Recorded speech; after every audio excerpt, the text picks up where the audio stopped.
tables have turned for the banking stocks, at least temporarily. We're seeing a lot of buying here. Of course, Wells Fargo kicked it off really nicely for us at the beginning of the week. How long can this last, Jim? Oh, you know, look, there's cross currents there too. I've been talking about cross, but at least there had never been before. It was all bad. Now we have a couple banks. And, you know, when you go through Wells Fargo, it wasn't as good as people thought, but they raised the dividend. They did have core equity build. When you go through J.P. Morgan, it did beat the estimates, but Jamie Dimon was very negative about prime mortgages, no longer just subprime. So it said that home equity gotten a little better. But, you know, then I look through the numbers, I don't see that. The banks are not going out of business, which is why they're rallying. And because of the Chris Cox, listen, you can't be short them anymore.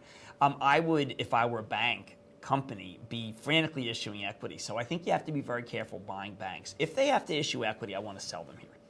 If they don't have to issue equity, like a Northern Trust or State Street, or I believe Morgan Stanley, or Goldman Sachs, then you can hold them. Right. I mean, I think that's the difference. Now, let me talk about something longer term that is positive. And this is all the short term stuff is relative to expectations, and that doesn't intrigue me. The key to all of the collapse has been house price depreciation. Are we able to put a bottom to house price depreciation? If you read Dimon's call, if you go over Wells Fargo's call, no. No, because there's still foreclosures. The foreclosures are increasing, not decreasing. The non-performing assets are increasing, not decreasing.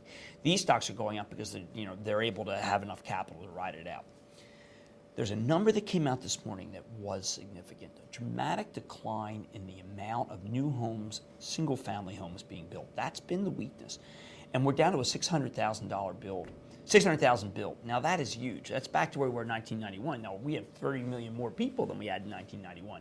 So we're not getting any relief on the foreclosures, which is a bad supply problem, and that's still that's overwhelming the market. But the idea that there's fewer new houses, that is bullish. So let's say you go through the foreclosure period, but you remember 860,000 people on average need new homes every year, but they've been staying away. They have not been buying homes because the price has been going down.